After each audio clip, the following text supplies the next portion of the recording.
Walang palalampasin. Walang pipiliin. Bakit nga ba? Kapag palpak, bibirahin. Bakit ka nagbayad ng hindi complete? Welcome sa Kombinasyon Mortal! Laban ka? Bagamat minsan may pagkakahawig ang magkakapatid dahil nagmana sila sa parehong magulang, hindi ito sapat o maaasahang basehan para patunayan kung tunay silang magkapatid. Madaling maaapektuhan ang physical features ng mga bagay tulad ng kombinasyon ng genes, kaya hindi pare-pareho ang mana ng magkakapatid. Kaya hindi dapat ang itsura lang ang gawing basehan para malaman kung tunay na magkakapatid. Maliban sa pagiging politiko, siya ay isa ring mediaman at abogado. Maraming mga netizens ang nagugulat umano sa tila pinagbiyak na bunga ng hitsura ni na Aimee at Arsenio. Ang ugat ng chismis ay hindi malinaw, ngunit karaniwang inuugnay ito sa mga lumang pabulong na kwento. Sa panahong aktibo sa politika ang mga Marcos, mga blog at social media posts na walang pinakotunayang sanggunian at haka-haka na lumalagap sa gitna ng malakas na interest ng publiko sa personal na buhay ng mga political families. Sa mundo ng politika sa Pilipinas, hindi rin bago ang ganitong mga kwento,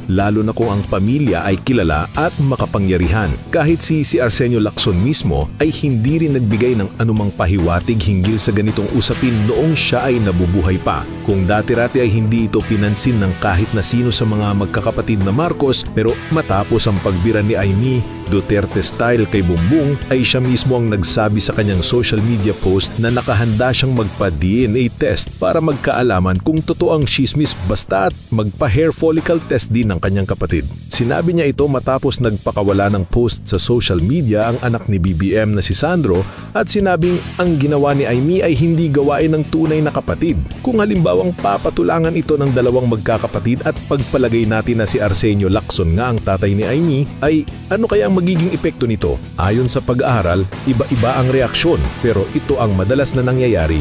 Magkakaroon ng pagkalito, lungkot, pagkagulat, sama ng loob o galit, lalo na kung may pagtatago ang pamilya. Ang iba naman ay mas nagiging close dahil mas pinipili nilang alagaan ng relasyon. Ang iba naman ay lumalayo dahil sa tensyon o sama ng loob.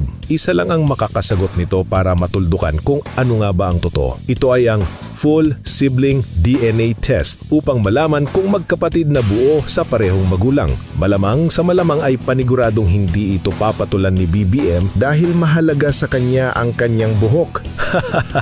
Kaya ayaw nitong magpa-hair follicle test. Sigurado, natuwa na naman ang mga DDS sa sinabi natin na yon, di ba? Pero mukhang matindi talaga ang galit ni Aimee sa kanyang kapatid na rason para magawa niyang tadtarin ito sa kahihiyan, Duterte style. Ganun pa man ay wala na tayong magagawa dyan.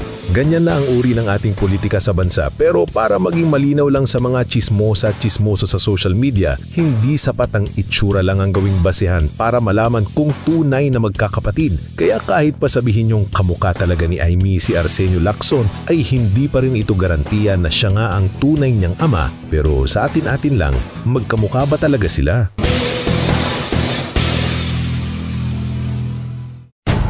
Maraming salamat sa inyong panonood. Hanggang sa muli nating pagbira sa mga palpak at pasaway ng bayan. Ito ang Kombinasyon Mortal! Laban ka?